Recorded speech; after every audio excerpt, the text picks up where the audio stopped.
I voted for Democrats my whole life. They never did anything they promised. They would come to the black church and sing some Negro spirituals with us and then disappear, peer. Once they got our vote, they never did anything they promised. I vote for a Republican once in my life, and this dude done did everything he promised on steroids. He ain't even been in office 2 months, and everything I voted for, I'm getting. It's amazing. Do he sleep? Like this dude, if he sleeps, he wake up on a mission to do what Nicolle voted for. He said, Nicolle want me to fix that border? I'm on it. Nicolle want to make sure them tax dollars is being spent for Americans more than anybody else? I'm on it. Like, this dude wakes up, I feel like, with me in mind. You know what I'm saying? I feel like he be thinking about me. It's like being at the casino. You put in that Democrat coin, you put it in and you pull the thing and no, you gonna win. You gonna win. You put in another Democrat coin and you pull the thing and no, you didn't win. You put in that Republican coin. I put in a Republican coin for the first time. Pulled the ding. I freaking won. Be leaders ourselves. Black women are being used by the Democrat Party. All of these socioeconomic indicators are in the negative, particularly for black people. They want mob rule. When Trump was in office, please somebody tell me what act of dictatorship did he perform? She had Donald Trump's hair on top of her head. And she's sitting here talking about brown girl this, brown girl that. Because she's a black woman. They would ask her how to spell her first name and clap like sea monkeys. Oh, yeah. Whoa.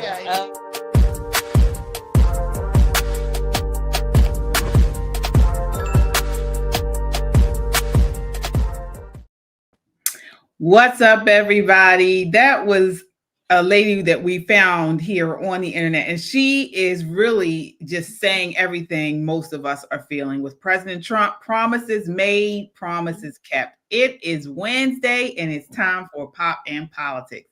I'm KJ. Let me introduce you to my co-hosts. All right, we have Nicole Bennett and Shelly E.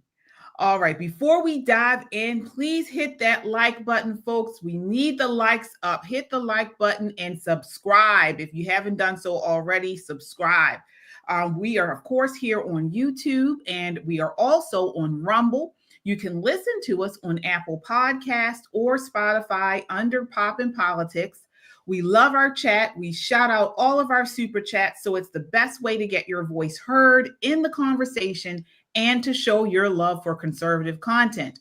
This is not just a podcast. This is a movement of God-fearing, truth-seeking, America-loving people that value freedom. Stand with us and subscribe so we can amplify this rallying call for freedom.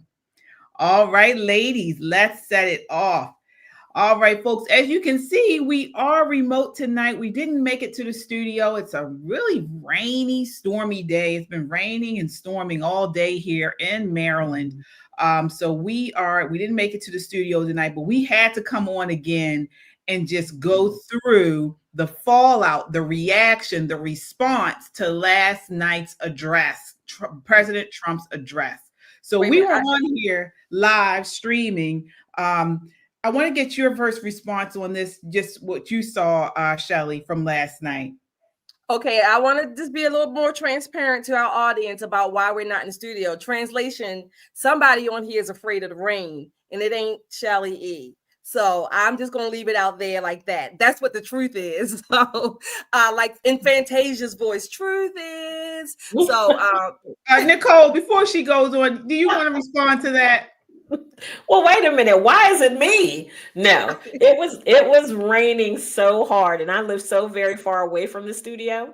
I did not want to risk having to drive back in Southern Maryland's pitch black darkness in the storm. Right. Yeah. Same here. So, safety over. You know, we definitely want to get on. And we were here last night, Nicolle. We were here last night, and we're here again today. So we wanted to just save ourselves from any type of accidents or anything. But go ahead, Shelly. Can you stick to what we asked you? What was it? So wait a minute. What was the question? Yeah. What did you think of yesterday's address? The fallout, the reaction, just real quick.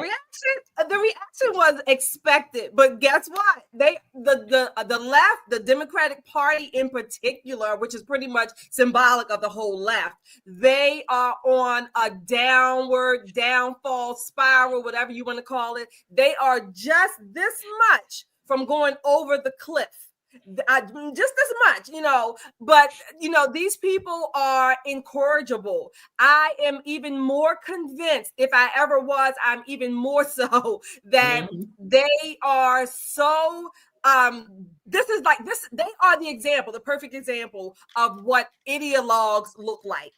They groupthink on steroids. And they are hurting for it, and they just don't even know why. They can't find their way out of a paper bag right now. All right, yeah, Nicolle, we were on here live last night, and we pretty much, just reacted to it all. But you saw more reaction today. Looks like most of the country are disgusted with the Democrats. That's very true, and as well they should be. Dem shame is a real thing. Not everything is designed to be political theater. And like we said last night, there were moments where they refused to stand up, they refused to clap, would have just meant that they were good Americans. And people would have rallied behind them saying, well, okay, the partisan things, they didn't rock with us, but on the things that were good for the country or showing respect and honoring people who have lost their lives and their family members would have been a good thing. Instead, they sat on their hands, and in some cases held up their little paddles that said things that they probably regret today. Definitely regret it. But they have not learned anything from November 5th. They have not learned one thing from that shellacking. And thank God, because midterms are coming.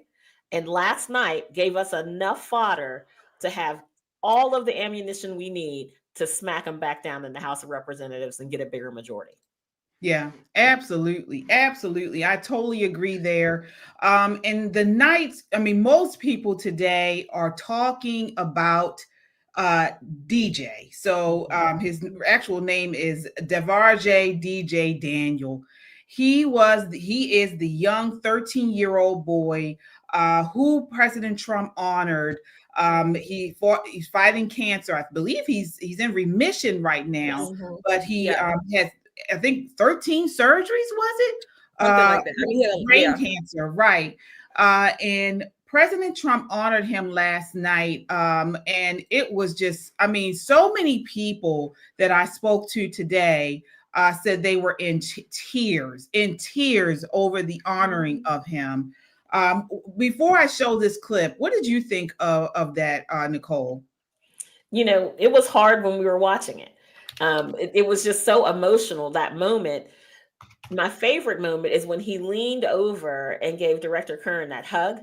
He just kind of wrapped himself around him. And here's this big, tough, top of the line law enforcement officer melting like a popsicle on a hot Saturday afternoon. He just kind of fell apart.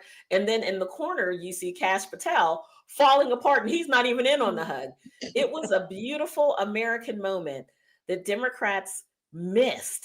And people are holding them accountable for that. Whatever happened to Black Boy Joy? Here's a joyful Black boy, and you passed on it.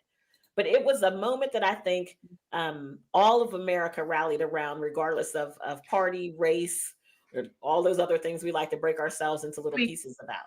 Right. Yeah. I agree. Shelly, what did you think about that? Yes, I wasn't feeling well, but I had tears. I was laughing, smiling, had tears. And let me tell you something. All of you racists out there, I don't care what your skin color is, okay? If you cannot or will not, whatever one you want to, choose, check off, will not or cannot.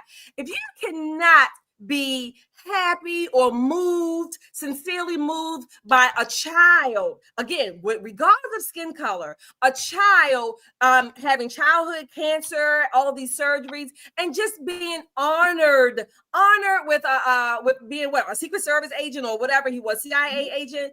Just the joy in that.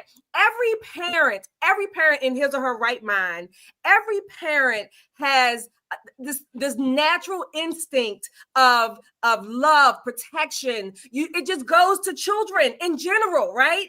And if you cannot, or you choose not to have that, something is wrong with you. Something is wrong with you. You can call it evil, you can call it demonic, twisted, whatever the word is, whichever adjective fits. Something is very wrong with you.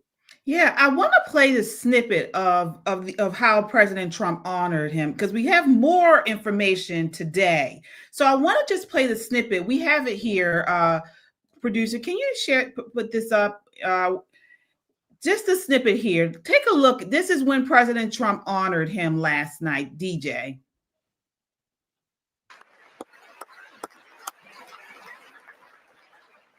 Since that time, DJ and his dad have been on a quest to make his dream come true, and DJ has been sworn in as an honorary law enforcement officer, actually a number of times. The police love him, the police departments love him. And tonight, DJ, we're going to do you the biggest honor of them all. I am asking our new Secret Service Director, Sean Curran, to officially make you an agent of the United States Secret Service. Oh, that's nice. Oh, awesome. That little beetle. Did you see his face when he said that? His eyes got big and he was so amazing. Yeah. Oh. And look, I heard today. He's gonna be on the case when he get home. He's gonna be investigating all kind of stuff. Someone was saying today, I don't know where it was. I think it was Rich Lowry. Yeah, I think it was Rich Lowry today, or maybe last night. But anyway, Rich Lowry, I think it was, said that what they didn't show was after that announcement, DJ went over to, I forget whomever, one of the Secret Service, and asked what were his responsibilities. Oh, like that you know, like goes away in my heart. Oh my gosh, that was so. I was like, what was his responsibilities going to be? What was he going to have to, do? It's like, oh, look, you got many adults who work and don't want their responsibilities accounted for. This is a 13-year-old boy with an honorary membership, an honorary, notice, and he's asking, what are my responsibilities? And he has this innocence about him. Yes. Oh yeah, it was beautiful. It was beautiful. It was a beautiful moment. Mm-hmm. He's serious about it too.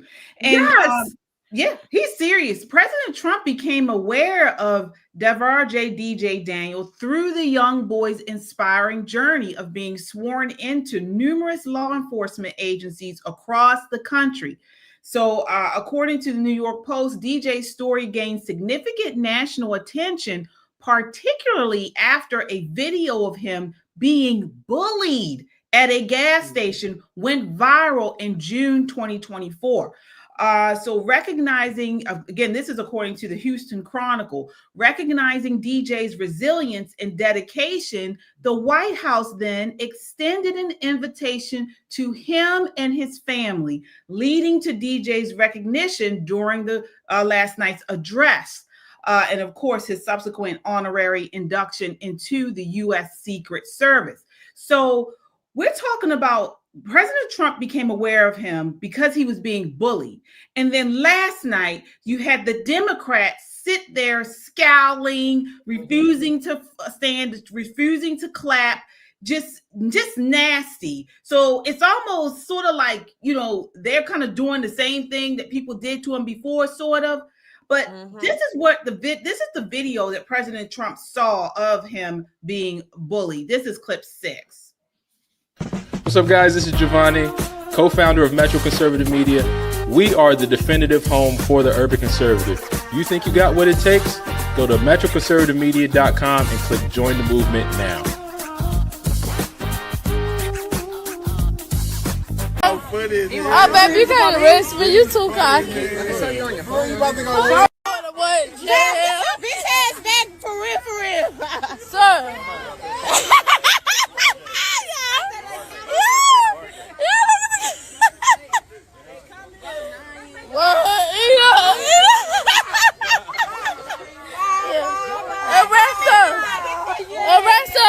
Arrest her.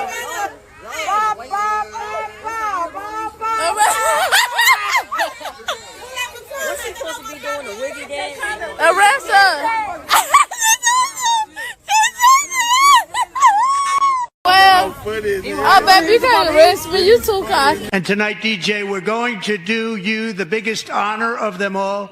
I am asking our new Secret Service Director, Sean Curran, to officially make you an agent of the United States Secret Service.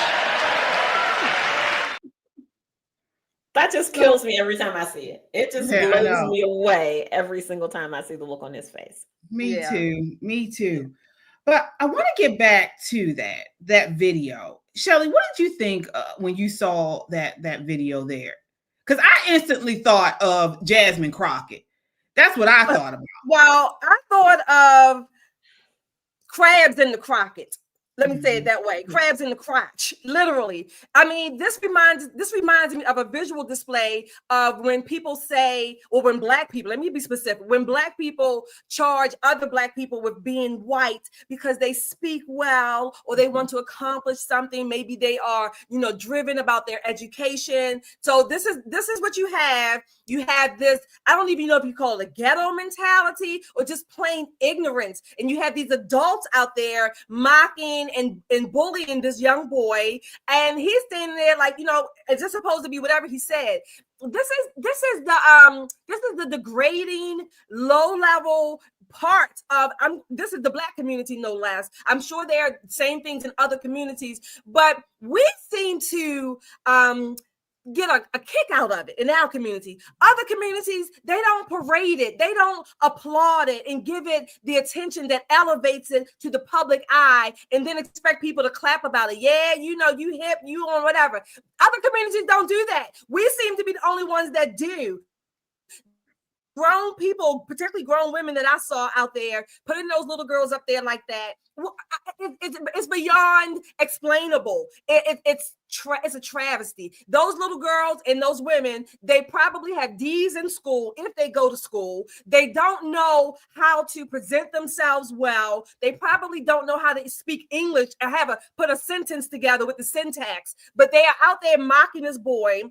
Again, he's trying to make something of it with his cancer, with his life. He surely has a deeper significance of life, way more than they probably ever will. It's deplorable. It is deplorable.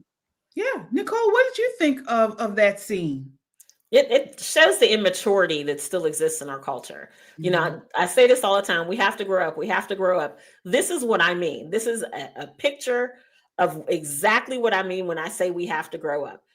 Black women have got to learn to nurture instead of be comedians about things where emotions are involved. This is a kid who very clearly, just looking at him, that he's been through a lot in his little tiny life. He's been I can't imagine having that many surgeries and fighting your way through it, still knowing what you want to do with your life, because people get to their big age, 40s and 50s, and still don't know what they want to do with their lives. But he is on such a mission. And rather than protect him, rather than hold him up and say, look at DJ, he's gone through so much and he still has this sense of self. We ought to do better. You ought to do better, right?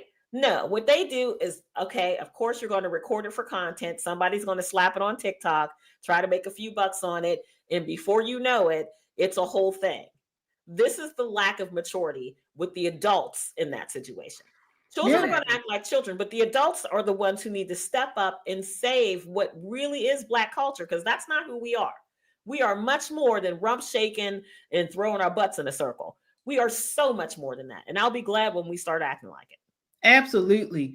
I want to acknowledge our super chatters here. Thank you all so much. And it looks like you have some really cool comments. Well, Cam to win with the $10 super chat. Yes. Thank you so much. Chris Thank with you. the Reldon $2 super chat. Thank you. Brown Eyes with the $5 super chat says, I am so ashamed that I used to be a Dem. I lost some family and friends, but it was worth it. Same here. Same here, Brown Eyes. I'm right there with you.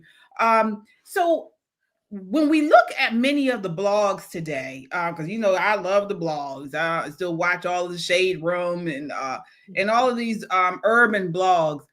I don't even see how there's many people are feeling any type of shame of what the Democrats did yesterday. You know, on the Shade Room, they had a piece by the NAACP. And they were, and I want to run this by you ladies and see what you all thought. They felt like that President Trump was taking advantage of DJ because of his surgeries and things for political purposes. Now, I didn't see it that way. I mean, it was a political event, of course, but this isn't something that they generally don't do. I mean, it was a time to honor him and award him. So I thought it was a nice gesture. But what did you all think about that, Shelley? Every president has someone or more people that they honor, acknowledge for whatever struggle or something they overcame. You know, God forbid, just like we saw last night, some tragic deaths in their family. So this is not new at all. If you want to add the political label to it because it's in a political event, okay, whatever. But the NAACP, I don't know, I had an acronym for them. I'm going to call them, I'm going to give them a new one, I think. The National Association for the Asinine Colored People. You know, this is what they do.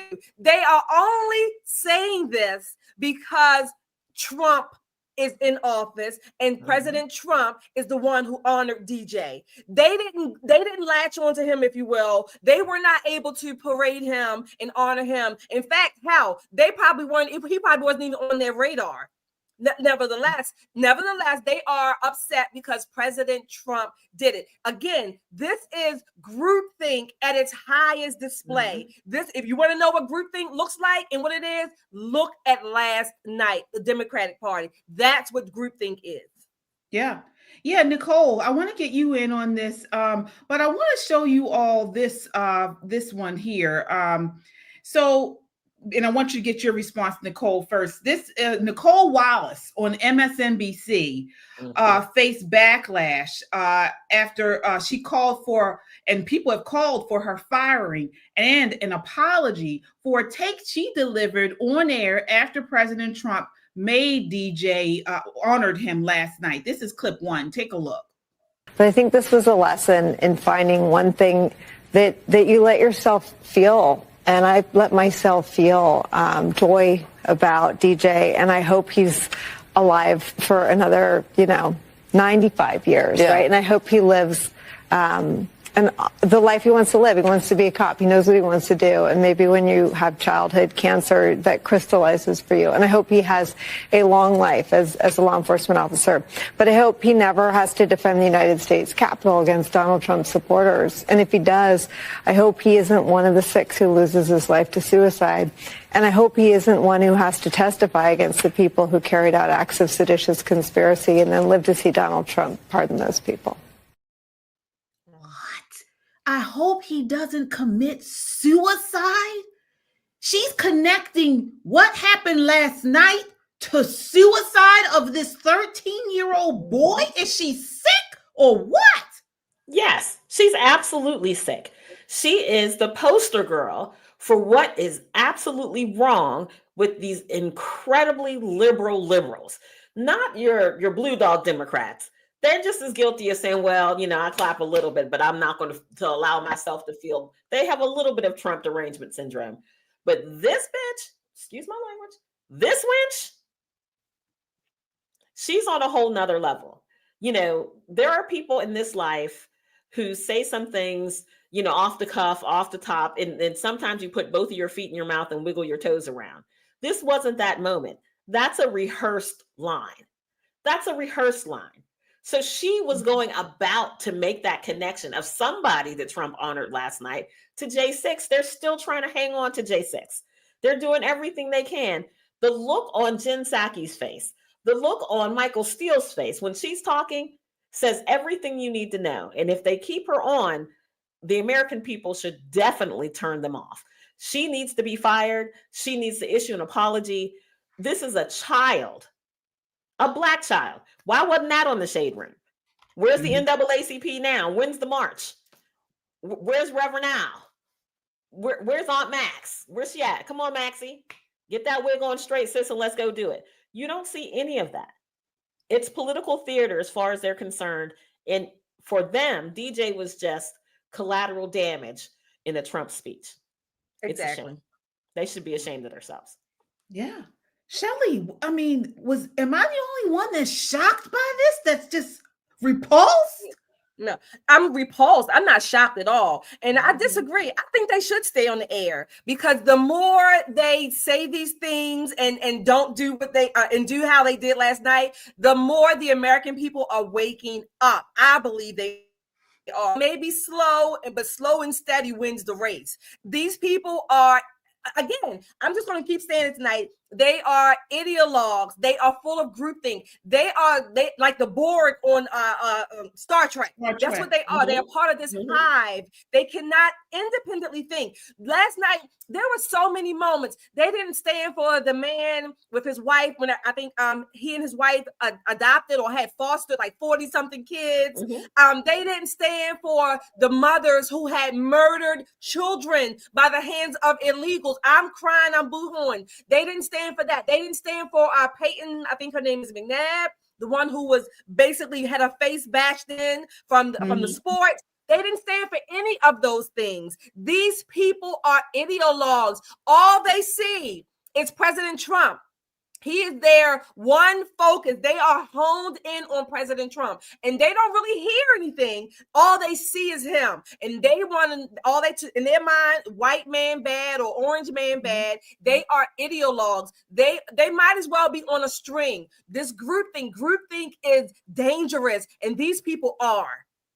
Yeah, and they hate America, because if you loved America, you would still root for the president on things like this, when you can clearly see he is honoring people who have, maybe had some type of struggle, or, again, like you mentioned, lost family members, things like this. He is doing this. And the best line of the night to me from President Trump was when he said, the Democrats and Biden sat there for the last 4 years and said they could do nothing about the border. They had to go through Congress. They couldn't control it. It was out of their hands. It was President Trump pulling the strings behind the scenes and all this type of stuff. And he said what was the change in the president. And we can clearly see, I mean, if you can question all this other stuff, but I don't see how anyone can question what President Trump has been able to do for the border. I mean, it's just almost 100% decline in border crossings. The stay in Mexico thing he put back in place, the sanctuary cities, which we're going to cover in a few. I mean, he transformed this thing. People are even afraid to come now just because of his name. Agree. And that's a desired effect. I mean, when you are the most powerful man on the planet, and for the world, that is the president of the United States, because a flick of his pen, we can knock you off the planet like you never existed.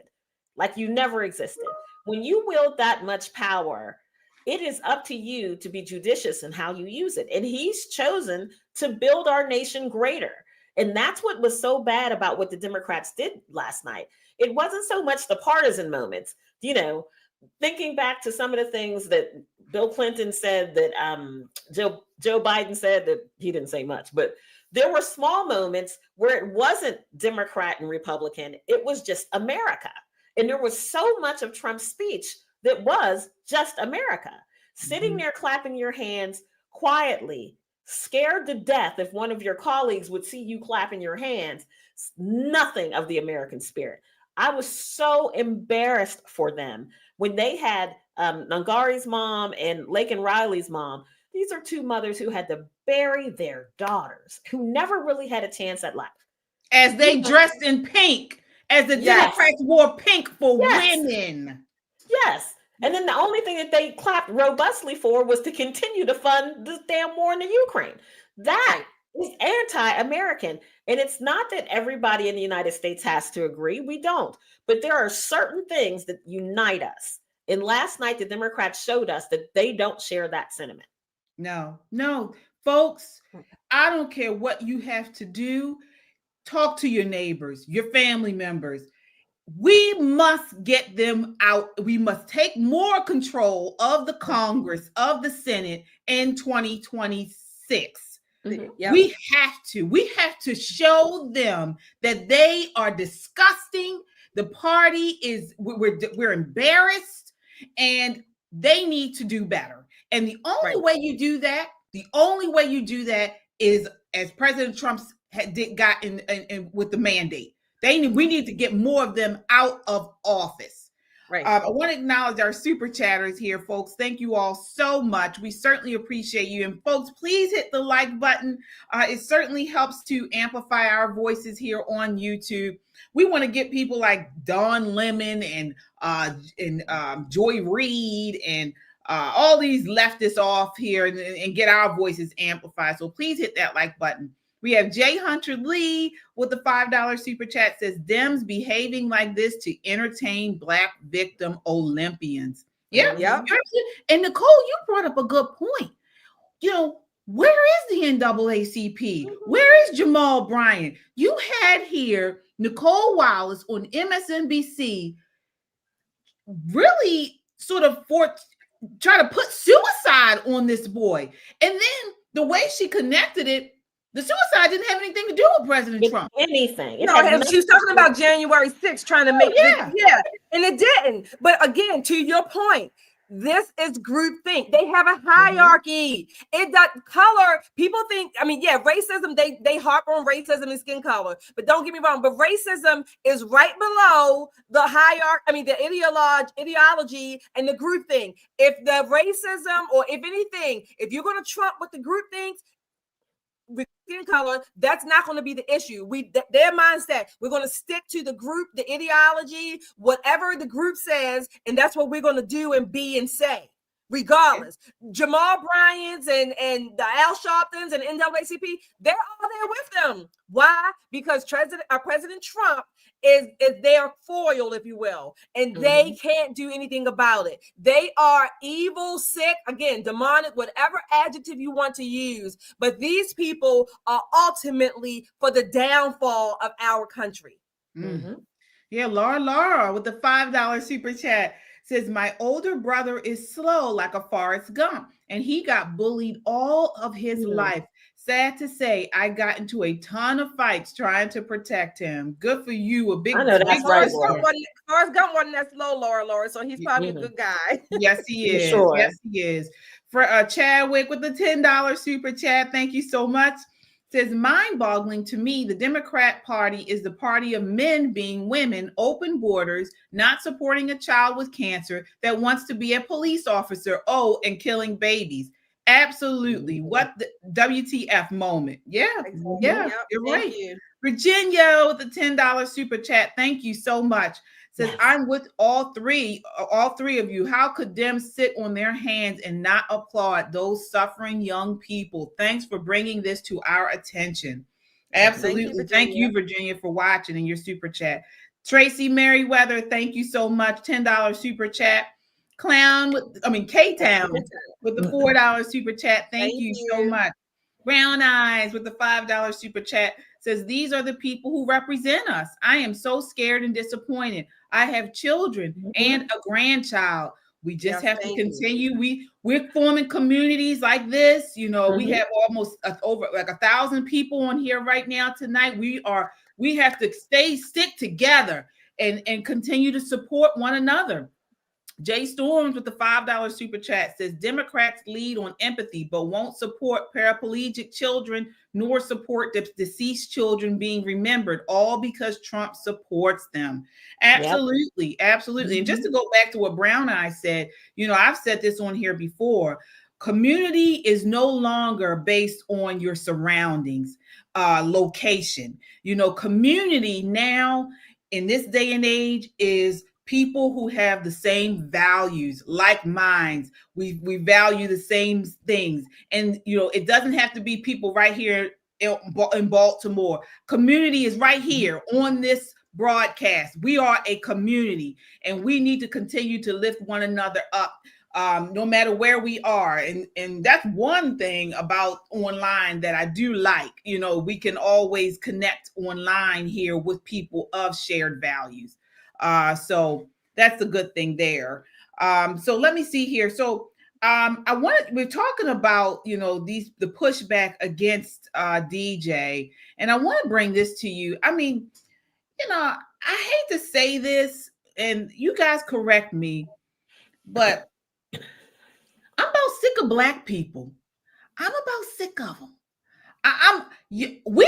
Black folk are really getting on my nerves. And I won't say a blanket statement, but I am talking about Black Democrats. I am finding that Black Democrats are some of the most ignorant, nastiest people I have ever been around. And this brings me to Jasmine Crockett. Take a look at this disgusting wench. This is clip number 2. This is not what we should be doing. I don't even know why we fighting with Greenland. Why we fighting with Greenland? We fighting with Canada. We fighting with Mexico. Yeah, we in love with Putin. What is happening? Like, this is not America. This is a terrible nightmare. Somebody slap me and wake me the fuck up, because I'm ready to get on with it. She's so ignorant. Nicole, she's so ignorant. What do you think about that? She's pandering. She's definitely pandering for the camera. We talked about this last month, and I said, yeah, they're dusting her off, trying to clean her up a little bit to try to put her a little bit more in the spotlight, because, again, the Democrats are looking for that lightning rod person. It can't be AOC. They've tried it. That's failed.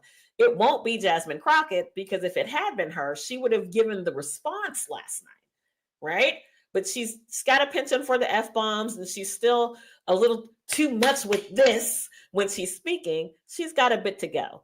But why are they creating this persona? Now, I have been told that she's actually not that way in real life. Right. I've been told I think it was you, Nicole, or someone said that she's actually much more demure. Was it demure? She's not as ratchet and stuff. Mm-hmm. So she's creating this persona that we see, like the rap girls and the rap video vixens and things. For what? I'll tell you why. I'll tell you why. I have a theory that I'm starting to kind of develop a little bit, and this is the only part of it. I think I don't know if she's like that in her quote unquote real life or not. Maybe she is, maybe she's not. But the fact that she is pretty much the spokesperson for the Democratic Party tells me, to some degree, this is what they think of Black women. This is what they think Black women are supposed to be, do, say, and represent. So this is their caricature, if you will. Black people, again, historically, and again, this is during slavery times, if you will, Jim Crow, we wanted to be used as minstrels. Well, this is the modern day minstrel, right? Mm-hmm. Of how the Democratic Party sees Black women. The other half of the theory I'm trying to develop, if you will, again, I don't have all the parts, but for the conservative Black women, in a large way, or in some ways, we are trying to fight against that, but at the same time, we don't necessarily know how the other side, mostly white people, think about us. So it's like we're in this odd space. They're putting forth caricatures, and on the other side, we're trying to figure, okay, well, do I need to act like this, or do I need to act opposite of that? It's a whole lot of parts, if you will, or a number of parts. Again, this is just my basic theory, but she's a caricature. This is what the Democratic Party, the left, the progressives, this is their view of what a real Black woman is or does and how she acts. They're trying to, again, fighting against, white people think Black people should be like this. We have to put up a different persona. And this is the real me keeping my black card. It's a lot of psychological, historical parts to it. That's what I think. I may be wrong, but this is my never to be humble opinion. No, well, listen, I agree with your never to be humble opinion, because let's think back to what they did with Kamala, right? This is someone who went from being a mild-mannered, ne'er-do-well, barely work person, and then suddenly she's washing collard greens in the tub, and she's, cackling, and she's walking like a black woman, and it doesn't quite come together the way that how we walk, right? All of these things, they tried to quote unquote black her up, because running a Hindu woman for president just wasn't going to do it. And it's a shame that they still see us as caricatures instead of whole people. I've been in politics for a minute, and one thing I can tell you is I have absolutely resisted anyone who wanted me to change anything about myself. I am who I am. Some people absolutely adore me, and there's a couple of 5, 10, maybe 35 people who are on the "we hate Nicole Bennett" train, but I wish them all well. I hope the ride straight to hell is a fun one. Have some of that. But that's a whole nother story, y'all. But what I'm going to say is, as conservative women, stand your ground. Surround yourself with a community of other conservative women. I belong to a lot of groups and organizations. One I love probably dearly, more than any other, is the Black Conservative Federation. And it's not just because we're Black, it's because we're conservative and we can run ideas. And when we're wrong, we correct each other. Why would you do that? That's a dumb thing to do. And we help each other when they come after us. You have to build a community so you can stay true to your authentic self. You can't sell your soul, like Miss Crockett, for likes and potential chances to run for a higher seat. Yeah, because that's what's going on. Absolutely. And folks, and I feel comfortable, saying this. We're all family here. We can cut up, behind the scenes, or with your friends. You're at home and you want to cut up and things.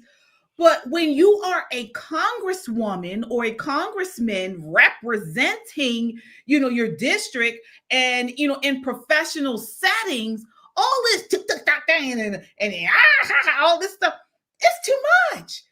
Yesterday before the President Trump's address. Now, I don't know how old this woman is, but she certainly is too old to be out here dancing to Kendrick Lamar's song and getting on here, and all this type of stuff, and talking about don't watch the address and all this. I mean, she looked like a fool. She looked like a fool. But again, they continue to push this persona. And and then sometimes I ask, and I agree with both of you ladies. Sometimes I ask, is it sort of like the chicken or the egg come first? Mm-hmm. Is this somebody? Is she portraying us, or a segment of the Black community, or is it the other way? Is it because she's putting on this persona that more in the Black community now, use her as an example and are becoming to act and look like her?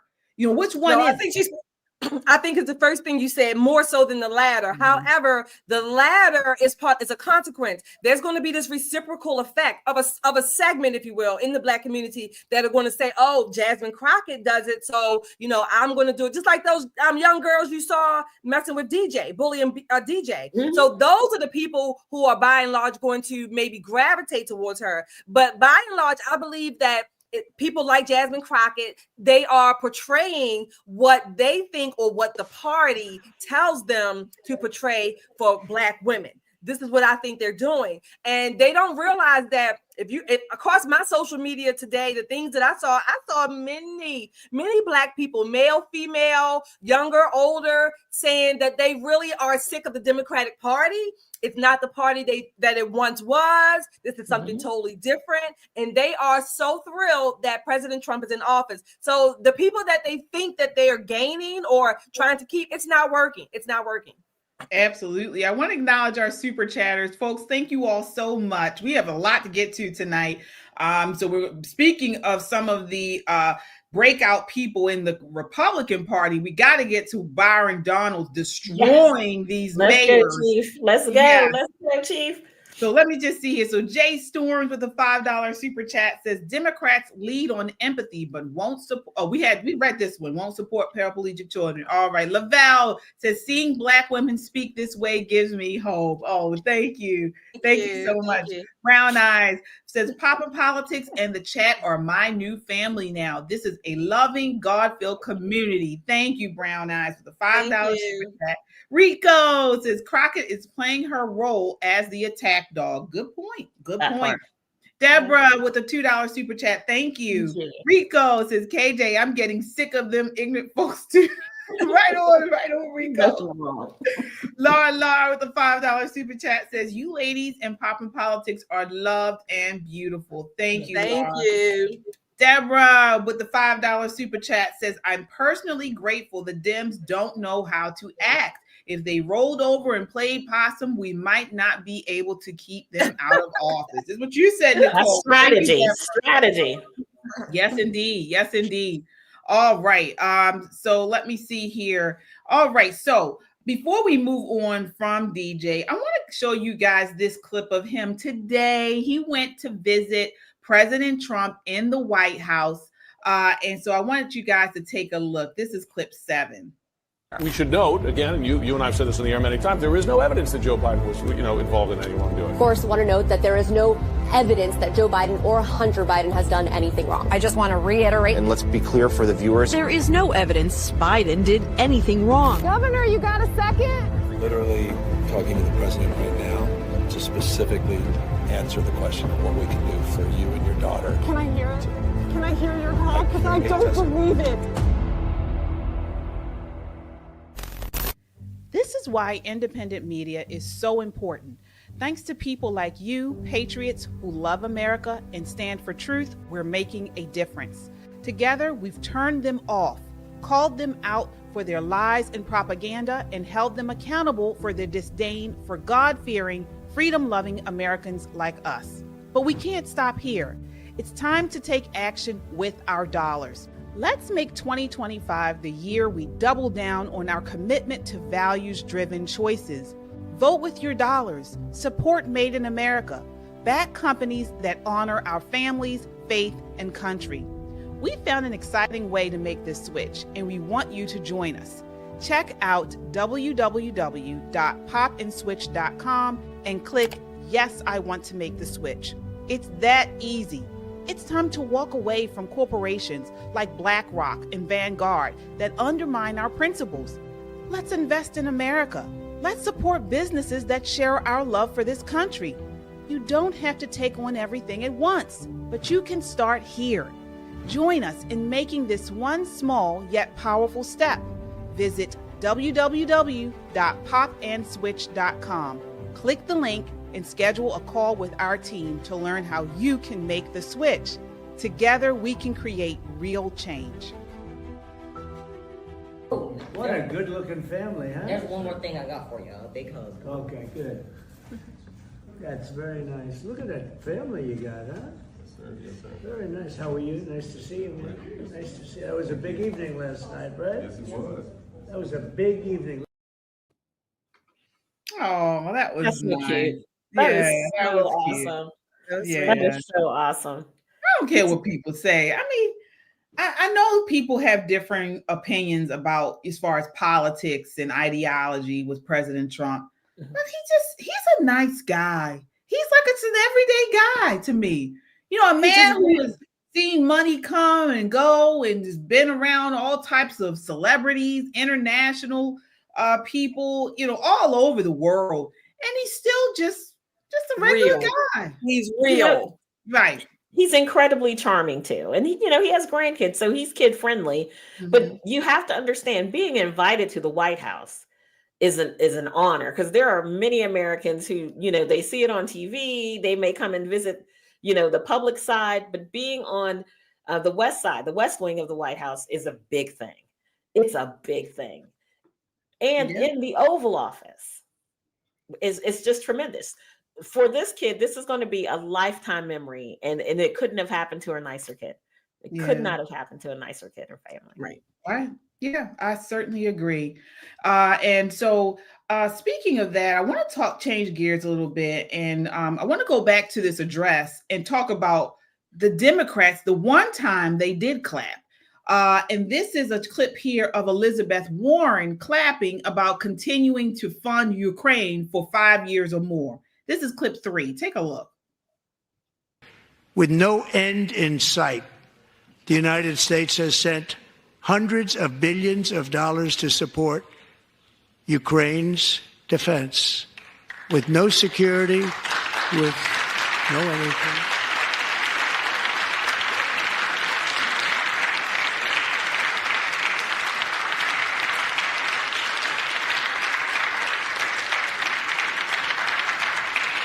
Do you want to keep it going for another 5 years? Yeah, you would say Pocahontas says yes.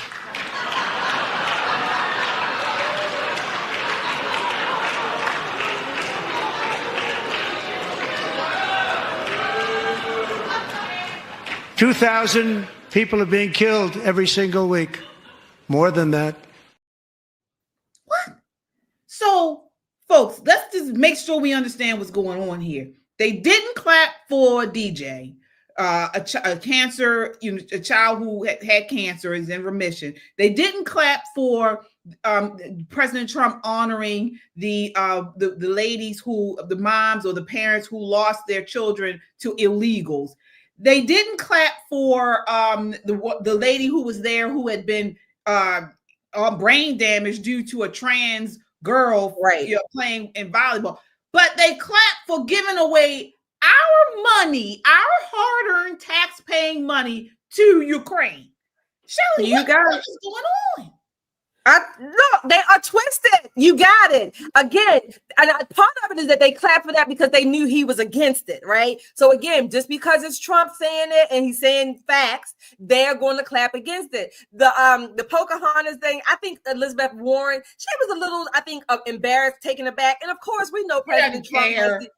Yeah, I'm just saying he has these jabs to people, whatever. But these people want nothing good for America. Everything they want is going to hurt, damage, or destroy America. Mm-hmm. And that is what gets their little fancies going.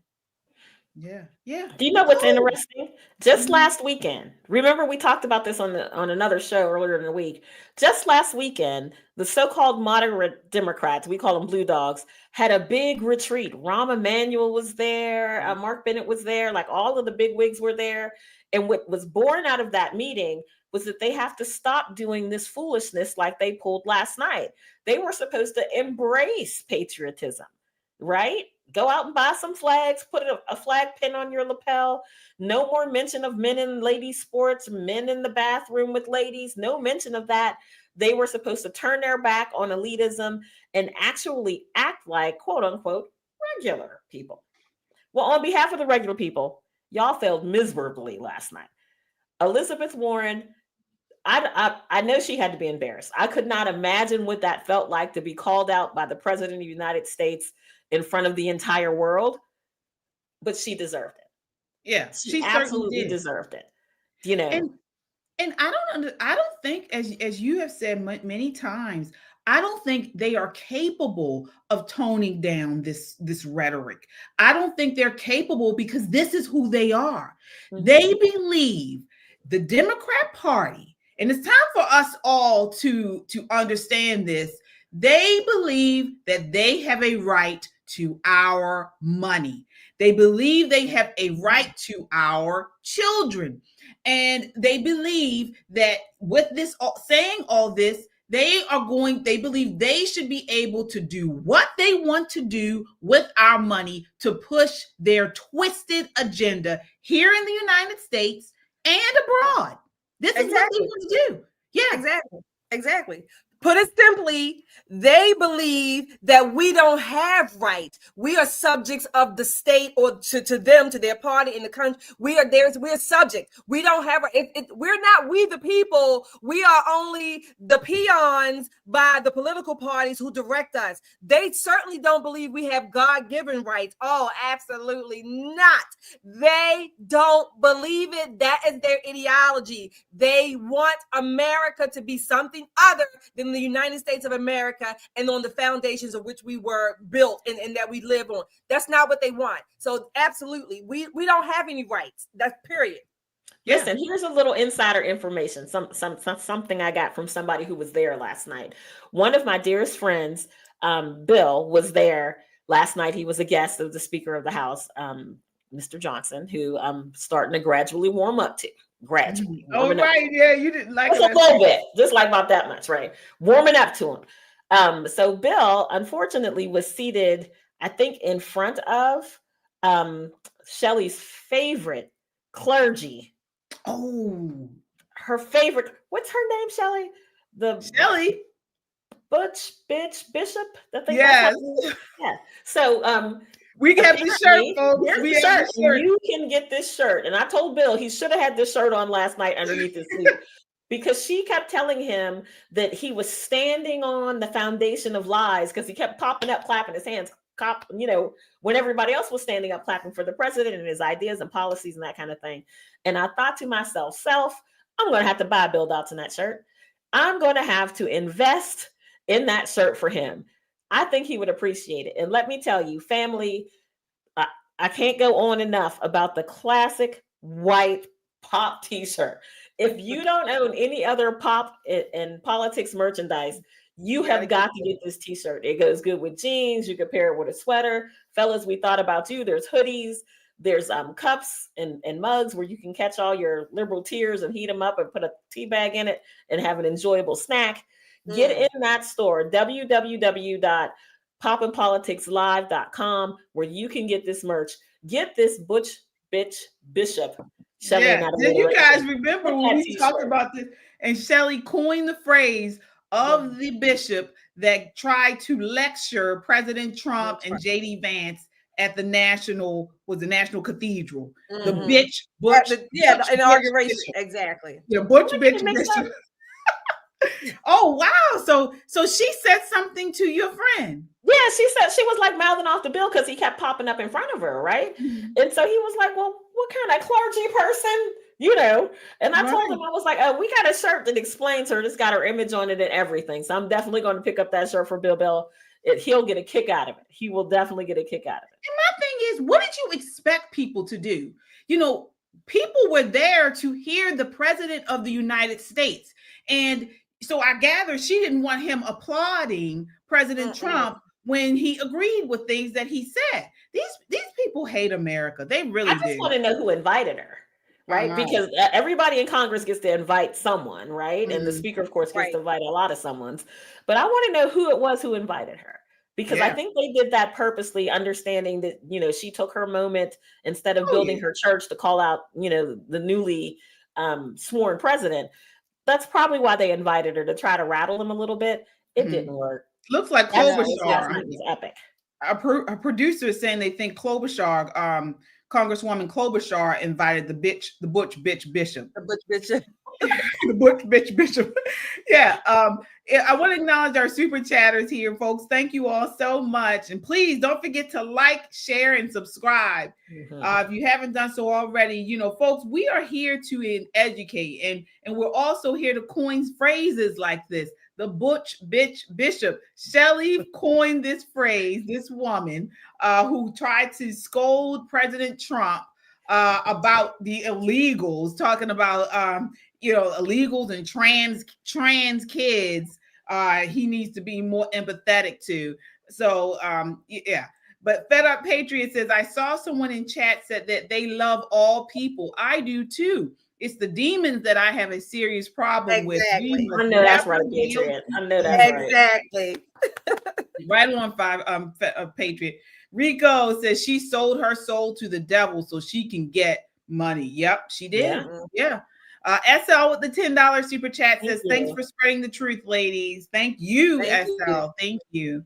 All right. Let me see here. So speaking of illegals, wow. So Congress, this week, actually today, I think started it. Congress deposed sanctuary city mayors talking about, what their efforts and, how much money they've given to illegals and so much more. And it was good. It's about time that these people are brought to task.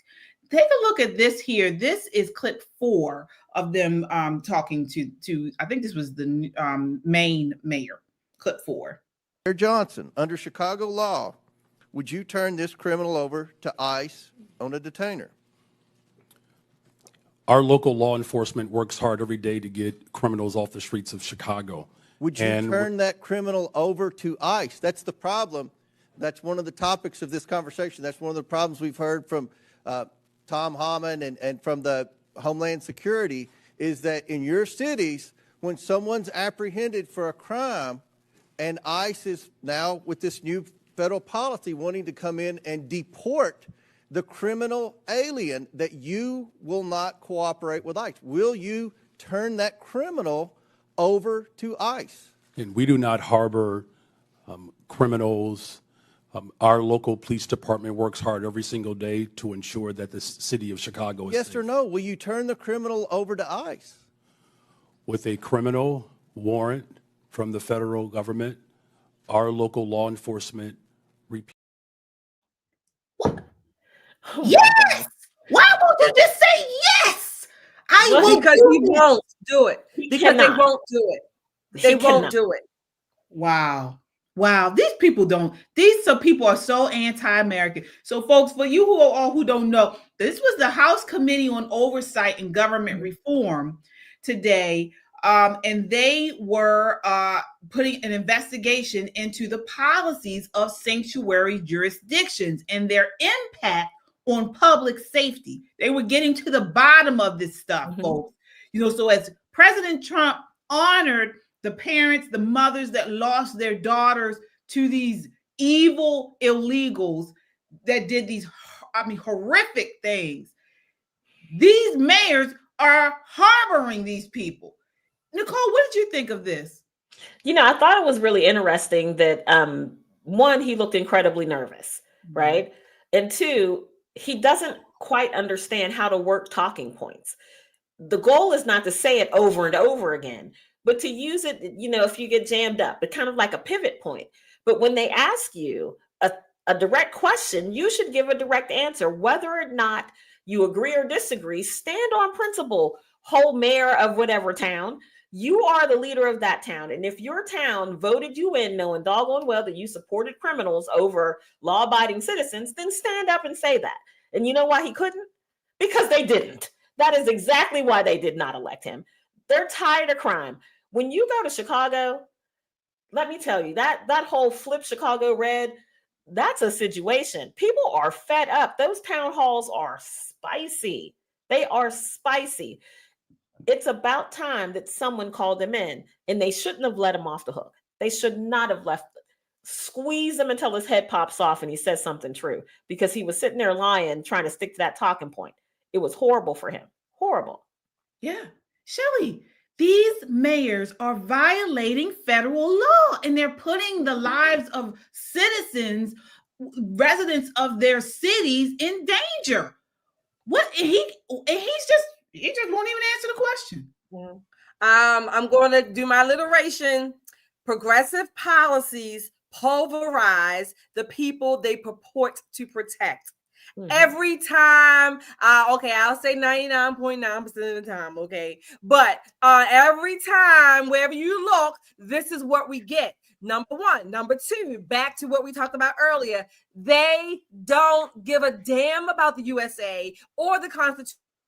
Chicago and Illinois Constitution. They don't give a damn about it. What they care about is the ideology, and part of that ideology that keeps them in power, milking the taxpayer, the American taxpayer, getting their millions or thousands of dollars, high six-figure salaries, perks, all kinds of benefits. That's what they want and care about. It does not matter the human cost, the human toll. It doesn't matter to the Wait a minute, Shelley. That can't be right, because Okay. many of these areas are predominantly Black, and we are told, and they are led by Black mayors. Doesn't matter. Baltimore here is a sanctuary city. Chicago, Philadelphia. I'm not sure about DC. But again, so these people are supposed to love Black people, correct?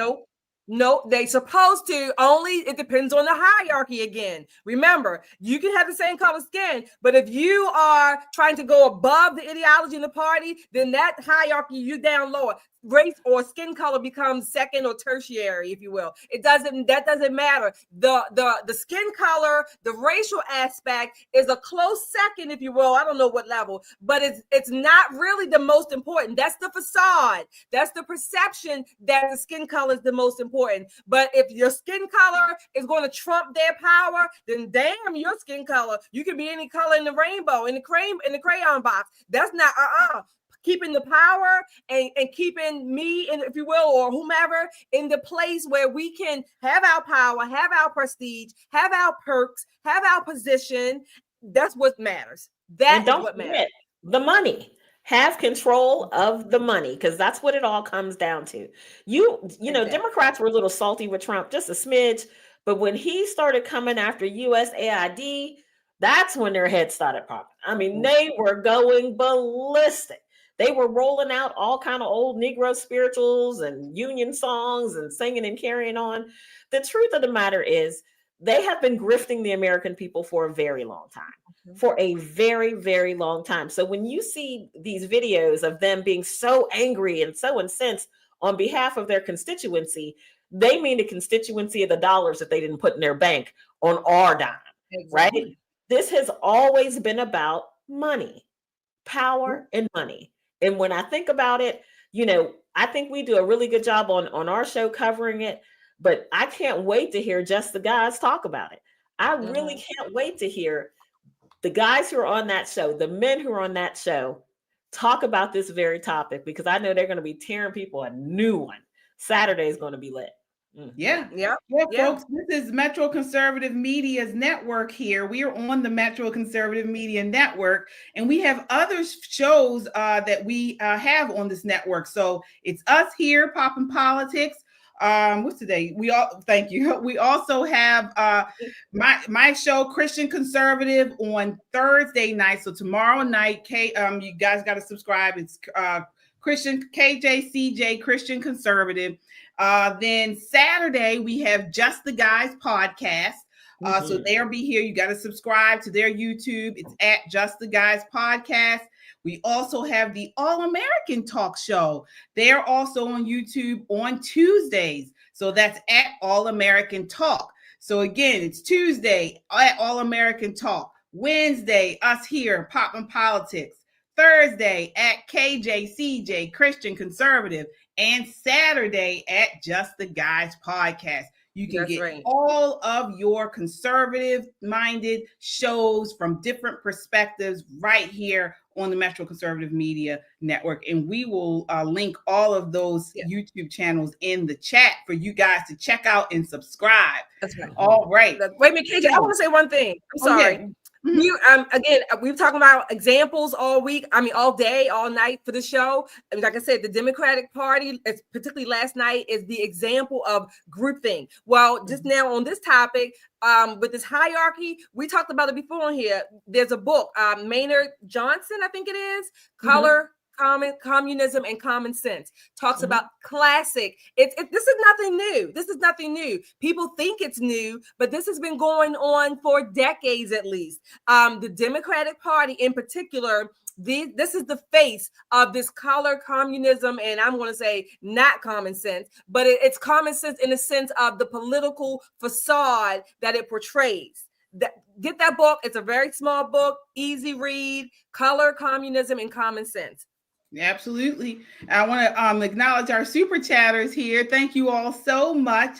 Allie is always with me on Christian Conservative too. Thank you so much for watching. She says, KJ, Shelly, and Nicole, you are my girls. I appreciate you, and I look forward to these lives because I love to hear each one of your takes on what's going on politically, and making me laugh is a bonus. Thank you, Allie. Thank you, Allie. Thank you. All right, Nilsa. So the $5 super chat says, love you all. God bless. God bless you. Thank you, Nilsa. RK with the $5 super chat says, I love you ladies. You make me proud to be an American. We need a national barbecue. I'll make brisket. You bring your grandma's pie. OMG. I bet it's amazing. All right. My God, you had me at brisket. Oh, me too. Yes. HTW with the $5 super chat says, I just stumbled here. Very refreshing to see. Nicely done, ladies. Thank you. Make sure you subscribe. Yes. And hit that like button, please. That helps to amplify our voice here on YouTube. So, folks, we got to take a look at this clip. Our boy, Byron Donalds, destroyed these mayors at this committee hearing. Take a look at this. This is clip 8. It was so good. It was so good. What did your city spend on illegal immigration? Do you have a round number? Over the last couple of years on all newcomers, whatever their status was, it's around $79 million since 2022. $79 million. Mayor Johnson, Chicago. How much has the city of Chicago spent on illegal immigration? If you're referring to the 2022 up to 2024 of the buses coming from Texas, roughly the same percentage of the state of Texas, about 1% of our overall budget. What is that? Because we don't have the city's budget in front of me. Numbers. It's 1%, and if you want the actual calculation, we can make sure someone... You're the mayor. You don't have the math in front of you? It's 1% of the overall budget over the last 4 years. That's why you're a failing which mayor. is the Mayor same Adams, number that was sent from us How much did the city of New York actually spend on Texas. illegal immigration? Mayor Johnson, I already asked you. You don't have a hard number. And if you don't have a hard number, you're not running your city well. Mayor Adams, how much did the city of New York actually spend on illegal immigration? $6.9 billion of taxpayers. $6.9 billion of taxpayer money on a problem that was fostered on the American people. Mayor Wu, in the city of Boston, how much did you spend? We don't ask about immigration status and delivering city You don't services, ask so about we how don't much have money that the city of Boston has spent on illegal immigration? We Are don't you out of your distinguish mind? between immigration status. Do you as manage part your of our budget city or not, policies. Mayor Wu? That is how we keep Mayor our city Wu, safe. do you manage we your have budget the or not? numbers to prove it. I manage my budget. I have a AAA bond rating dating back 10 years. So to the city of Boston, budget. just understand that your mayor does not care how much of your resources she has spent on people who are not citizens The city of of Boston the city of is Boston. sick of having I'm reclaiming people my outside time. Boston Mr. telling Bear, us what Mr. we Bear, I need. have a question for you because I understand Cato's perspective when it comes to illegal immigration. I understand that the Cato Institute for a long time has had a standard of actually having open immigration into the United States. Generally speaking, I don't want to get into specific. We support legal immigration. We want immigration to be legal. So let me ask you this question, because one of the great libertarians of the modern era, Milton Friedman, famously said, you can either have open borders or a welfare state, but you have to choose. Mr. Beer, what do you choose?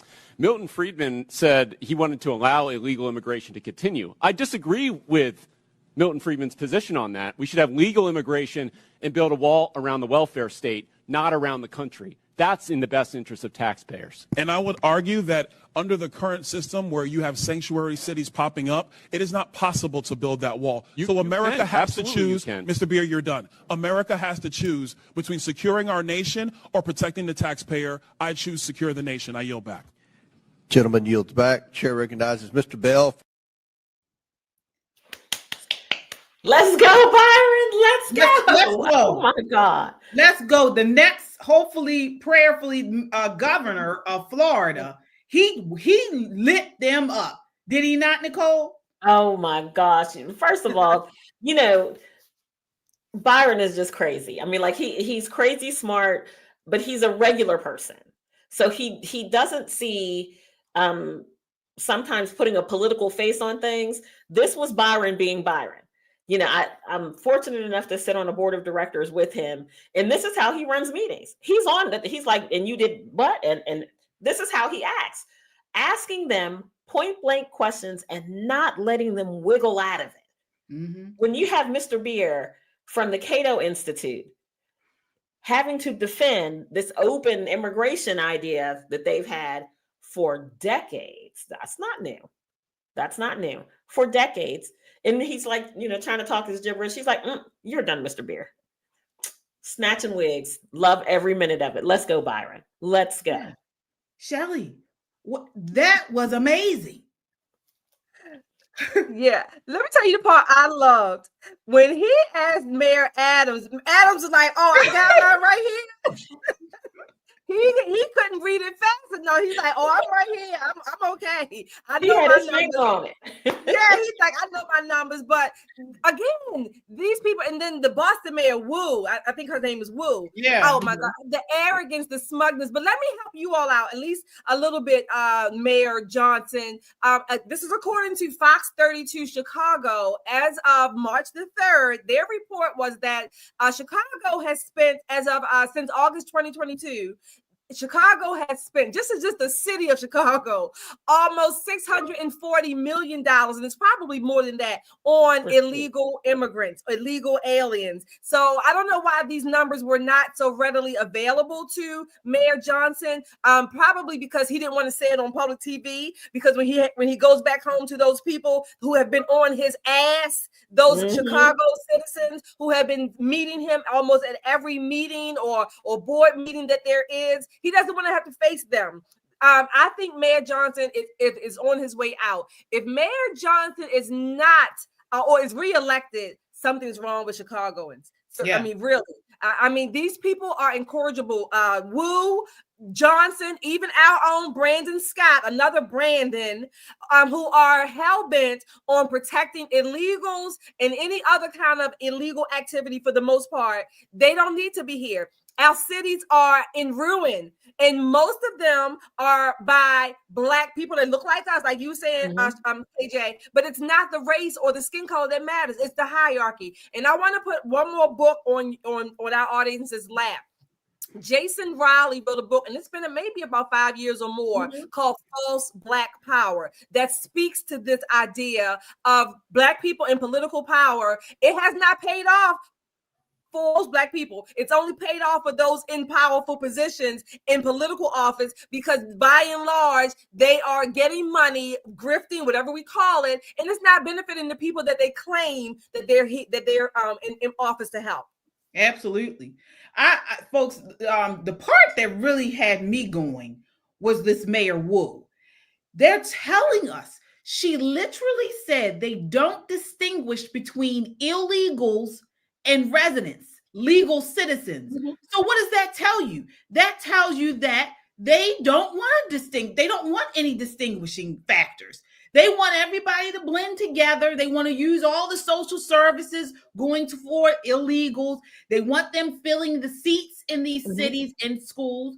We hear all uncovered right here in Baltimore City that many of these schools are getting federal funding because a lot of the cities have population decreasing. People are fleeing them. So they want to fill these seats in schools and things like that with illegals. So then they can continue getting those federal dollars. And as they get these federal dollars that are supposed to be allocated towards certain issues and programs, they're skimming. They're skimming from it to line their pockets. And as you mentioned, Nicolle, this is why they're so upset that President Trump and Elon Musk are exposing these grifts, because they're skimming money off the back end. And this is why they want illegals. Exactly. You know, you're 100% right. One of the things also, KJ, not only skimming off the back end, they're preloading the front. Right. So when they're doing their census numbers, it's like, okay, it doesn't ask you how many United States citizens, how many Americans. They say how many people live in that neighborhood. How many times have we heard the commercial when they were doing the census? Don't be afraid of the census worker. Open the door. They're not going to ask you about your immigration status. So if Boston fills up, to the teeth, fills all the way up with illegal people, it makes no difference when it comes to census dollars for schools, hospital, roads, all of that. They're taking money from states that have not have illegal immigrants in their state. They're getting too big of a piece of a pie for people who don't deserve any pie at all. Exactly. They have to do something different, but Boston is in for the win. They're taking off the back and the front. Yeah, and then they have the supply. Yeah, right. Go ahead. We suffer. Yeah. So we were talking about this last night, Nicolle. If you could kind of explain this again. So you have these illegals come in, and the children go to the schools. Some of them are even not even underage. you got these kids that are saying they're 18 and under 16 and they're 21, 22 old. And we actually had cases like this in Maryland, in Baltimore. So you have that. Then you have the schools are becoming burdened down because you have to deal with the different languages and stuff. They're flooding our social services and things like that. So they're creating more problems in these cities, and the mayors here are taking up for them. And one of the problems that they tried to blame on President Trump was the measles outbreak. Nicole, can you go into what you were saying about that measles outbreak, how it could be linked to illegals?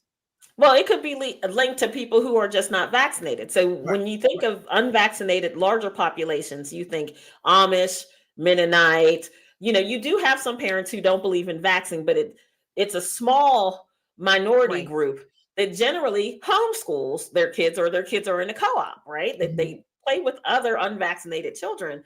But when we bring children from other nations here, and we don't know anything about them because they didn't come with any adults, they're too young to know their medical history or even their familial history. They come with a number written on their arm, a telephone number, so they could call somebody to come pick this kid up, right?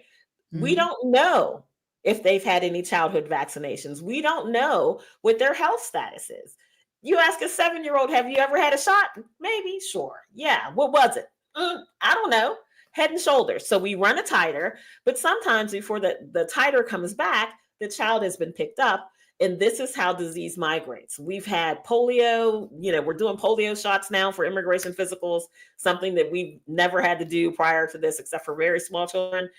Syphilis, gonorrhea. We've had all of these outbreaks across the country. They're trying to pin this on President Trump and anti-vaxxers and RFKJ, and nothing could be further from the truth. We've already had other measles outbreaks. This is not news, folks. It is not news. As long as we continue to let people into our nation and we do not know who they are, we have not vetted them at all, we can expect more of the same. We can expect more of the same. Exactly. Yeah. Shelley, you had something there? Yeah, I did. Nicole, you were saying that it was the back end and the front end. Basically, these people, these politicians are creating the demand, and then they also want to funnel and direct the supply. They're doing it on both. It's economics, and it is about economics because they siphon off of the money to keep themselves in power. It's as simple as that. Classic. If the American people, again, I believe that they are waking up from what I'm seeing across social media. If social media is any indicator of what's really happening with real people in real people's lives, then this is going to be a huge shift coming in 2026 and further beyond. The Democratic Party may never be in charge again. I mean, I'm praying that they don't. I'm praying that they don't. I'm praying that more people wake up. But this is classic grift, if you will, classic theft of the largesse of the American people. Yeah. And aren't you glad that English is the official language of the United States now? Yes, indeed. Oh my gosh, it's such a good thing. We're moving in the right direction at such a rapid rate. Our culture is changing so quickly. And I know for some people that rapid change may be a little disconcerting, but I'll say it again. I said it last night. These are Band-Aid moments, right? You put the Band-Aid on, you heal a little bit, and eventually you got to rip that Band-Aid off and you're a little uncomfortable. But overall, the healing is worth it. This is where we are, America. We got to keep our foot on the gas because Trump's only got 4 years, and prayerfully we got 8 years of JD and maybe 8 years of Wes Hunt.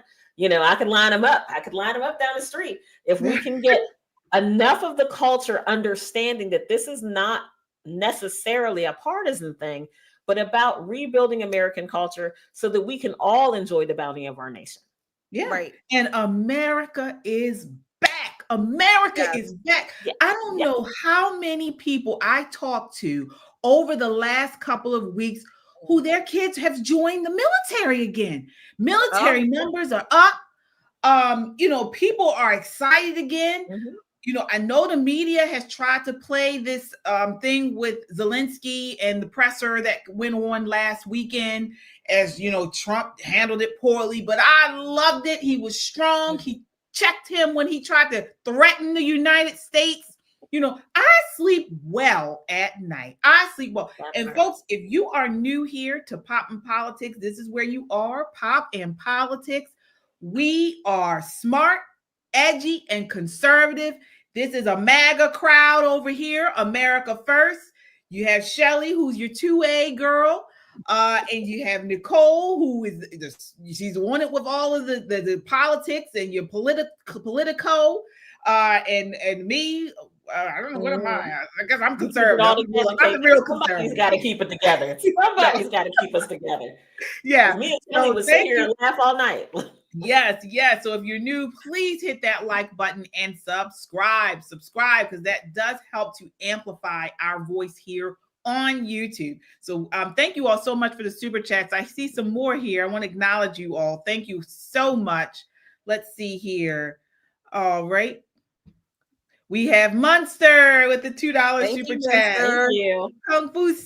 Hey, Hello, my Pop and Politics family. I am late.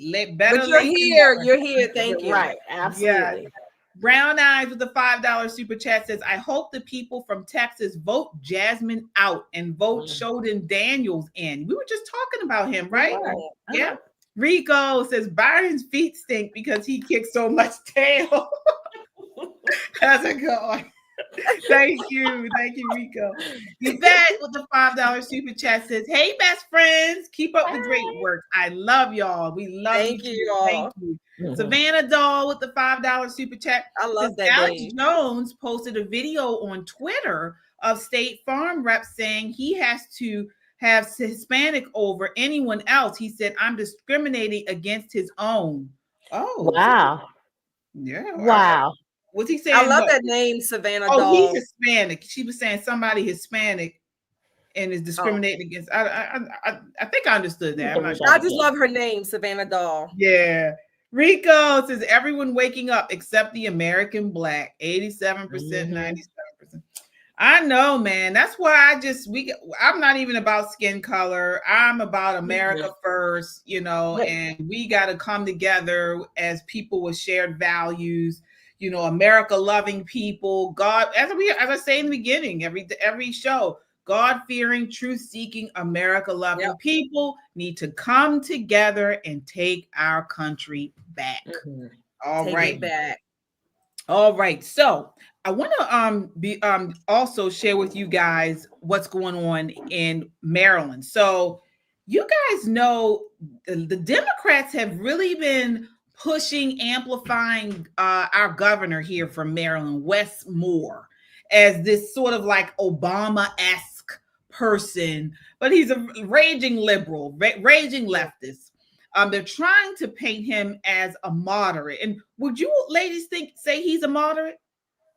No, he's not a moderate. He is a straight up progressive leftist. I mean, that man, he just gets on my nerves because he's smooth. And I think he's a little bit more crafty than Obama. Don't get me wrong. He's smooth and he can, he says almost absolutely nothing. Yeah. Yeah. What about you, Nicolle? Do you think he is, you think he's moderate or you think he's pretty left? No, he's absolutely a leftist.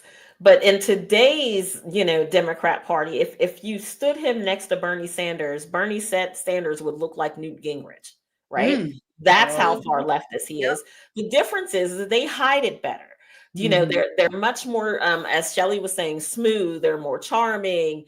That they try to equate their policies with popular opinion without really delving into the facts of the policy. It'll be good for everybody. I think he changed our state motto to no one left behind. No one left behind. Yeah. Oh, gosh. Let me tell you, everybody behind. Because this state is so upside down in debt. This man has spent so much money and we don't have a doggone thing to show for it. He came in with a surplus, spent the surplus, and then continued to spend us into a huge deficit. So you can be as smooth talking as you want to, but when you start taxing Marylanders on their cars, that's a problem because we love our cars. People drive to their mailbox. I know I'm people. I drive to my mailbox all the time, right? But it's just like Martin O'Malley. Martin O'Malley thought that he could raise taxes, run away until he tried to tax our rain.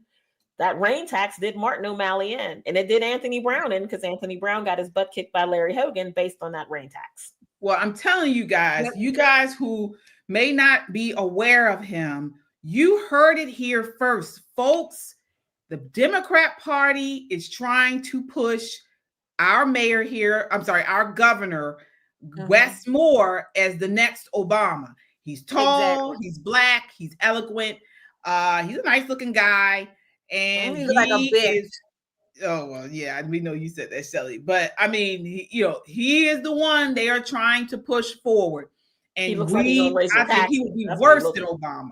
Worse than look, Obama. We actually talked about him for our audience members. If you go way back in the pop and politics machine, I think 2 years ago, we did a breakdown on Wes Moore before he was elected. And we went over, many of his policies on his website that were as vapid as he is now when he speaks. He just sounds good and he looks good. Again, this is performance. This is the facade that swoops in so many people who get Google-eyed in Maryland. But if you're in Maryland and you're on this stream tonight, you need to, number one, give us a like, subscribe, and let us know that you are going to work with us to get Wes Moore out of office in the next election. Yeah, well, not just here in Maryland. We need to work to make sure he doesn't make it to the national stage. Exactly. So the Baltimore Sun is reporting Maryland residents are being impacted by the layoffs in federal agencies, could soon have an easier path to securing a new job in the state government, Governor Wes Moore said Friday. So this is what he has planned. When asked how many employees the state can take on as it tries to resolve a $3 billion budget deficit, Moore said he was not setting a quota and that it was up to individual agencies to determine what's best for them. So basically, he is putting in steps to help fired federal workers. He's going to, bring them into the Maryland government and absorb them, I should say, all of the people that are being laid off via DOGE and things from the federal government. So about 160,000 federal workers live in Maryland and represent about $1 of every $10 in wages paid. So as President Donald Trump and Elon Musk lead DOGE, officials have warned that widespread layoffs could severely impact the state's economy. So Governor Wes Moore wants to bring in these people into Maryland state government. So I wanted to start with you, Nicolle. Do you think this is a good idea? And do we have the infrastructure to absorb all these people? No, it's not a good idea. We're already upside down. He shouldn't hire another person for state government. It's amazing to me that they don't understand how money works. When you don't have any, don't spend anymore. Like if you're broke and you've lost your job and you spend all your savings, you don't go take out a credit card so you can continue to spend. At some point, you have to dig out. But like Shelley was saying, he doesn't see himself not having money because as long as there's a resident in this state, he's going to squeeze you for taxes. We've got sin tax, luxury tax, the gas tax. We've got so many taxes here in Maryland. I wasn't joking when I said they tried to tax the rain. They literally tried to tax the rain. This is outrageous behavior. I understand that Maryland needs a plan. He should be looking toward Virginia, what Governor Youngkin is doing in Virginia. He's offering furloughed or laid off or fired federal workers the opportunity to learn new skills, to skill up so that they can fill private sector jobs, not another government job, but private sector jobs that's going to drive the economy in that state. They're covering the cost of that. They're recruiting people to do it, to come in and teach them new things. That's the way that you do it. You don't say, okay, well, we've got all of these people who are laid off. Let's just all hire them. We don't have the money. There is no money for this plan. Stop spending. We don't have it. This is the same legislature that tried to put condom vending machines in elementary schools. We got bigger problems than laid off federal workers. This is ridiculous. Yeah. Shelley, is this a realistic plan? Why do they love big government so much? Again, I'm going to sound like a parrot tonight. Big government gives them the power and purpose, really, in their lives to have over other people's, can have control over other people's lives. That's just it. And in their mindset, government is the source, the reason, the results, the conclusion, whatever. Government is the driver of all parts of our lives. And that's what they believe it should be. Our budget, I think I just read something tonight. The budget proposal includes over $300+ million of programs, projects, or whatever that need to be funded. And it's just basically a matter of the governor saying, okay, I'm going to put this program in and allocate X amount of money. But where's the money coming from? Right. Where's the money? When you have Marylanders, number one, net over net, year over year, they're leaving the state.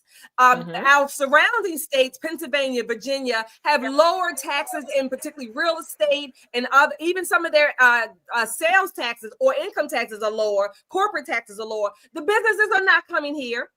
Well, he just put out, Wes Moore just put out a video today talking about how they believe they can encourage and recruit businesses to come to Maryland. So he's saying that Maryland is the perfect place for business startup and things like that. But as you mentioned, Maryland's tax burden is among the highest in the United States. The Tax Foundation's 2025 State Business Tax Climate Index ranks Maryland 46 out of 50 states for overall tax burden.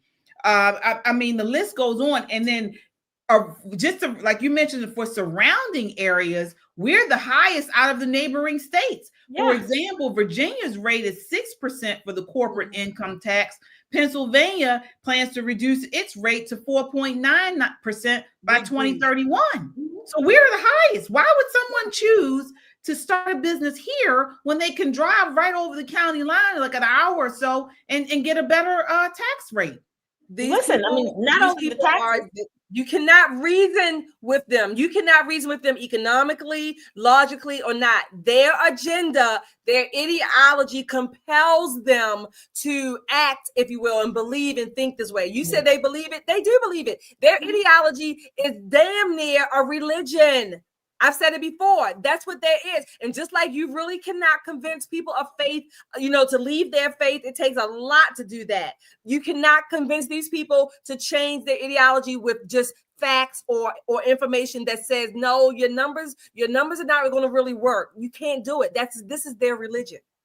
It's ridiculous because to attract a business, you're going to have workers, right?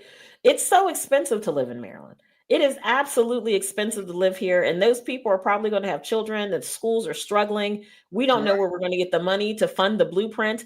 We just had a delegate in Congolo a couple of weeks ago trying to figure out why we can't opt our children out of, stories about childhood rape and everything else. We're upside down in so many ways. The last thing that he should even be considering is trying to attract businesses in a state that cannot maintain them. Virginia's looking really good. I know several people of wealth who've packed themselves, their children, their wives, and their businesses and moved to Virginia. Yeah, I agree. All right, we are getting to the end of the night. I do have one more clip for you guys. I know Nicolle and Shelley, Karoline Leavitt is you guys are big fans of hers. And she had a breakout video today in the press room. Basically, she laid into Karine Jean-Pierre. So Karine Jean-Pierre recently was on The View, and she basically called President Trump remember President Trump removed the press credentials for the AP, right? AP guy. And she went on The View, Karine Jean-Pierre, and compared him to the dictator over in North Korea, Kim Jong-un. So Karoline Leavitt laid into her today in the press room. She was asked about it and she responded. And I want you guys to take a look at this response. It was epic. All right. Here we are.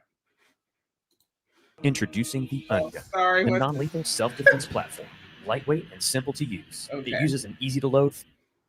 Ooh, got a couple ads here. Sorry. Let me see if I refresh. Okay. One second. Give me a second. We could have watched that burner ad. That's a good little tool. We didn't have ads before. That's on the right thing. Okay, here we are. The other on fentanyl and tariffs. Sure. On press access, your predecessor, Karine Jean-Pierre, who presided over many novel press access, criticized the recent changes to the press pool made by your office. She said in an interview, quote, what we're looking at is what North Korea is doing. What's your response to that? And can you say anything to allay concerns that unfavorable coverage will be punished in this new press pool system? I think that's the same individual who said from this podium numerous times that the commander-in-chief was mentally and physically up for the job, which we knew was a lie. Many people in this room knew it was a lie. Many of you were admonished for asking questions about that truth. So when it comes to truth and transparency, this administration, this White House is setting the example. This president is taking far more questions than his predecessor, Joe Biden, did on a daily basis, and that will continue. And on fentanyl and all right, there it is. I thought that was the perfect response to these people. How can anyone compare him to Kim Jong-un when he is always available for press? He has been answering all types of questions. Just because he removed the AP, Karine Jean-Pierre is saying that he's an enemy of the state. You know, it's crazy, I think, because for so long, the press really believed that they owned the White House, right? Mm-hmm. That the president changed, but the White House is ours. And your popularity swings on what we say about you. They really started to believe, quote unquote, their own press. And they did not believe that a sitting president would ever say, you know what, you're a pain in the butt, you're done. Finished with you, you're done. Thank God he has, because it's given opportunities to people like us to have a seat in the chair, because I got questions. I can't wait to go. I cannot wait to sit there or stand up and say, it's Nicole Bennett from Pop and Politics and ask my question, right? Exactly. By eliminating the people who think they own the place and giving it to people who actually want to ask the questions that Americans are dying to know the answer to, they have opened up the White House in a way that has never been opened before to the general public. And we're covering it. I mean, who's not talking about the White House nowadays? Everybody's talking about the White House. So I applaud Trump for throwing them out. Throw the bums out. They don't know how to act. Get them on out of here and let real people sit in the chairs. Absolutely. Absolutely. Shelley, what are your thoughts on getting rid of the AP? And then the nerve of them, Karine Jean-Pierre, comparing Trump's White House to Kim Jong-un. Yeah. Again, this is their derangement, their Trump derangement syndrome.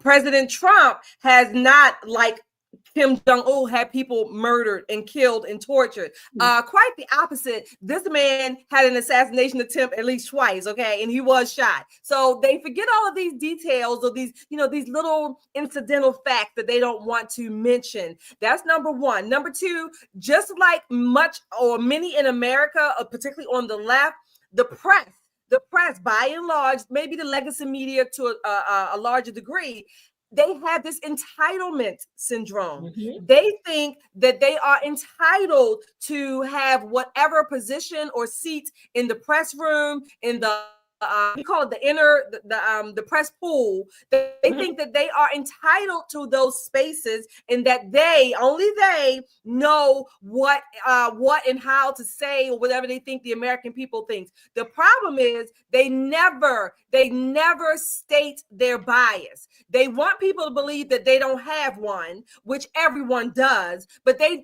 pretend, again, the facade that, oh, we're just like you. We're only representing the American people. Yeah, you're representing the people that you absolutely despise and that you turn your nose up to every chance you get. Get out of here. President Trump was right. Get them out of here. Like he said last night to what was his name? The congressman that was thrown out. Al Green. Yes, get out of here. Get him out of here. Absolutely. And we found out through Doge that many of these so-called unbiased press have been getting money, from the Biden administration to put forth this propaganda and many of this stuff. They're very biased. They're very biased. And quite frankly, just as President Trump said many years ago, they have become an enemy of the state. But he has been, made himself available far more just in these last 6 weeks than Biden did for his full 4 years of the presidency. So give me that any day over some press person trying to tell us what to think and how to think. Well, just to be fair, that last year or so of Biden, he didn't really speak English, so he couldn't have taken any questions. Let's just keep it nice and breezy on the show. We would not have understood anything he had to say anyway. Wait a minute, Nicole. He couldn't speak English, but Kamala was speaking English, and we still don't know what the hell she said. So I have no idea what she was talking about. I'm still trying to be unburdened by what has been. But she's a Black woman, and everybody, you must be quiet when a Black woman is speaking. Well, she wasn't even Black, but this is what they said. If a Black woman is speaking, you must be quiet.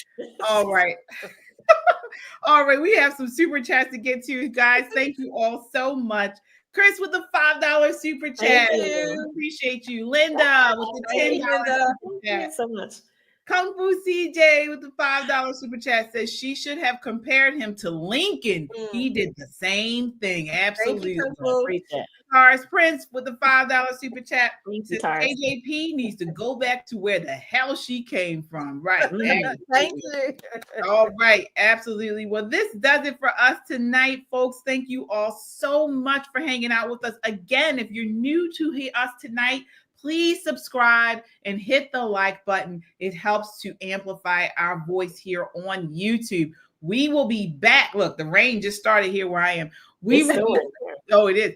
We will be back on either Friday or Saturday this week. We will be back for you guys. So hit that notification bell so you know when we go live. All right. So that does it for us tonight. Until next time, count your blessings and live a life of purpose. Good night. Bye, everybody. It's time for Pop and Politics. It appears that time period following slavery and Jim Crow were not as harmful to the Black community as the legacy of liberalism and the welfare state. Because you have this candidate that checks all these boxes. Well, she's Black-ish, check the box. She's female, check the box. She's from California, check the box. And she's not Joe Biden. Right. Most importantly, check the box. We ought to win. Somebody roll out Beyonce.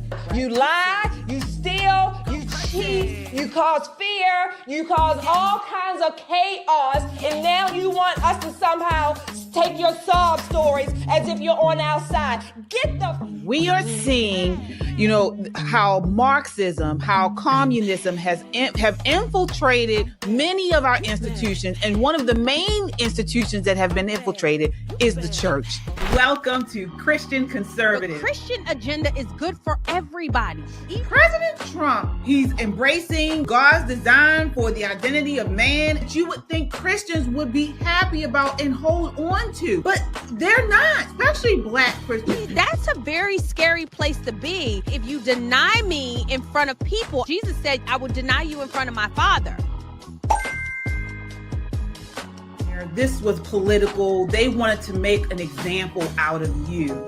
God forbid I had kissed the ring. I would have kissed the ring and still got sentenced that same way. I said, Lord, you put him in because your sister was in jail. Welcome back to the All-American Talk Show. We are talking about OnlyFans, otherwise known as Lonely Fans. And 4.1 million creators, 84% are female. They earn an average of $180 per month. Bill's gonna go meet someone in an alley by a dumpster, and KJ and I are gonna keep talking for a little bit. Oh my gosh, I had a bad dream, Giovanni. It's like I had to watch multiple minutes of The View. As Maryland literally tried to take the word parent out of health education. I don't care about the public schools, and I don't care about the teachers there. What I care about are that the students who go there get the education they need to become productive adults. Just the Guys Podcast. They all look the same. You know, he's a real pretty boy, asking the questions real softly and nodding his head. Yes, mama. Yes, mama. Madam President, these gentlemen do not believe that you are intelligent. I beg to differ. I was the first vice president or president to ever in office go to a reproductive health care clinic.